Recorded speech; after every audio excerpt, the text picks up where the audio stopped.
ముక్కోటి ఏకాదశి సందర్భంగా వైకుంఠపురం నుండి 3 కోట్ల దేవతలతో ఉత్తర ద్వారాన్ని దర్శించుకోవడానికి భక్తులకు దర్శనమిస్తున్నటువంటి మహావిష్ణువు సందర్భంగా రేపు జరగబోయేటువంటి సిద్దిపేట జిల్లాలో ఉన్నటువంటి దుబ్బాక పట్టణ కేంద్రంలో ఉన్నటువంటి శ్రీ బాలాజీ దేవాలయంలో ఏర్పాట్లను ఎలా చేస్తున్నారు ఏంటని చెప్పి నిర్వాహకులు ప్రస్తుతం అంతా ఉన్నారు. ఎందుకంటే ఇక్కడ తిరుపతిలో ఉన్న దేవాలయంగా ఈ యొక్క అభివర్ణించుకోవచ్చు. ఎందుకంటే శ్రీ బాలాజీ దేవాలయాన్ని ప్రతి ఒక్కరూ దర్శించుకోవడానికి వస్తుంటారు.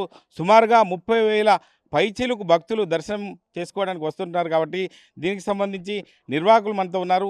చెప్పండి, అంటే ఎట్లా ఏర్పాట్లను చేస్తున్నారు, ఏం చెప్తారు? ముక్కోటి ఏకాదశి సందర్భంగా బాలాజీ దేవాలయంలో వచ్చే భక్తులకు ఏ ఇబ్బంది కాకుండా ఏర్పాట్లు చేస్తున్నాము.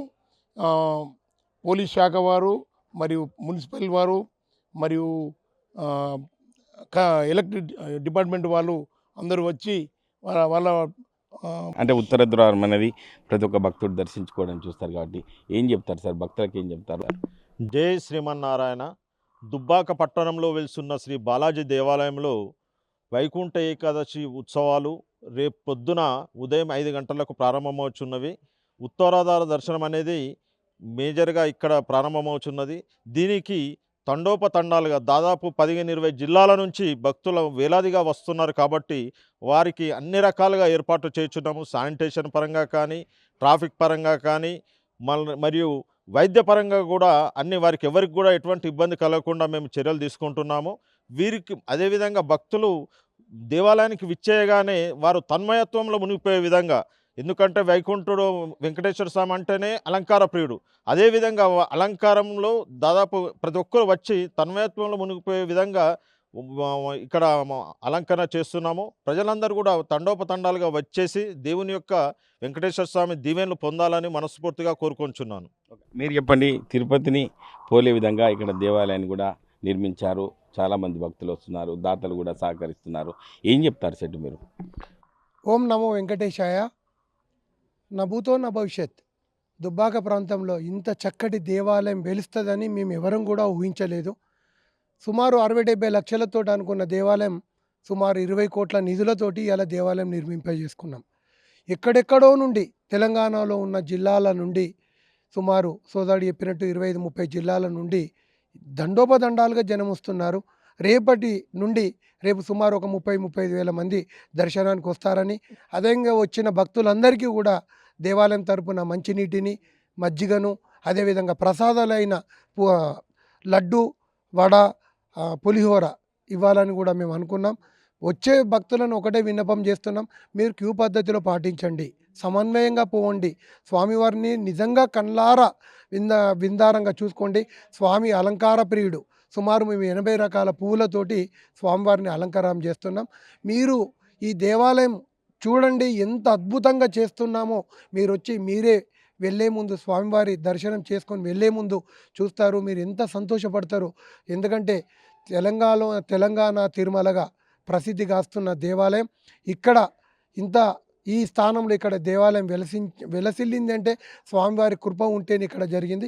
గతంలో కూడా ఎంతోమంది మొక్కులు మొక్కుకున్నారు, వాళ్ళందరికీ శుభ ఫలితాలు వచ్చినాయి. ఎందుకంటే గరుడ ప్రసాదం ఇచ్చినాం మేము. అదేవిధంగా పెళ్లిగాలి వాళ్ళకు కూడా ప్రసాదాలు, అక్షంతలు, మనము దాన్ని బెల్లం కూడా ఇవ్వడం జరిగింది.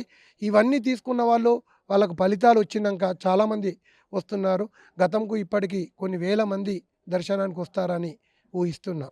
జై శ్రీ. భక్తుల విషయంలో చూసుకోవచ్చు, రాజకీయానికి సంబంధించిన ఎంతో మంది భక్తులు కూడా స్వచ్ఛందంగా వచ్చి దాతలు కూడా వస్తున్నట్టు తెలుస్తుంది. కాబట్టి వారి విషయంలో ఎట్లా ముందుకెళ్తారు? భక్తులను ఒకటే విన్నపం చేస్తున్నాం, స్వామివారు అలంకార ప్రియుడు.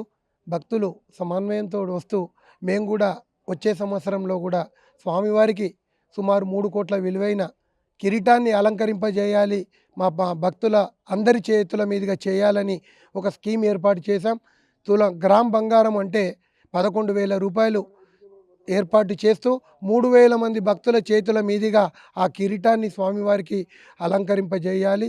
ఆ కిరీటానికి వజ్రాలు, వైడూర్యాలు, రత్నాలు, కెంపులు, అదేవిధంగా వాటికి కావలసినవన్నీ పెట్టి ఆ అలంకార ప్రియునికి మనం కిరీటాన్ని కూడా భక్తులందరినీ మేము కోరుతున్నాం, మీరు ఈ దేవాలయానికి విరాళాలు విరివిరిగా ఇవ్వాలని మా ఆలయ కమిటీ పక్షాన కోరడం జరుగుతుంది. జై శ్రీమన్నారాయణ. అంటే మీ ఆధ్వర్యంలో ఇటువంటి మంచి కార్యక్రమాలు చేస్తున్నారు ఆధ్యాత్మికంగా కాబట్టి, అంటే మీకు ఎలా అనిపిస్తుంది, ఏం చెప్తారు? జయ శ్రీమన్నారాయణ. ఇక్కడ జరగబోయే అద్భుతాన్ని చూసి కనులిండుగా చూసి పునీతులు కావాలని నేను కోరుకుంటున్నాను. అంటే ఇది పరిస్థితి. అంటే ఇక్కడ చూస్తుంటే దేవాలయంలో ఎంతో అంగరంగ వైభవంగా ఏర్పాట్లను కొనసాగిస్తున్నాం.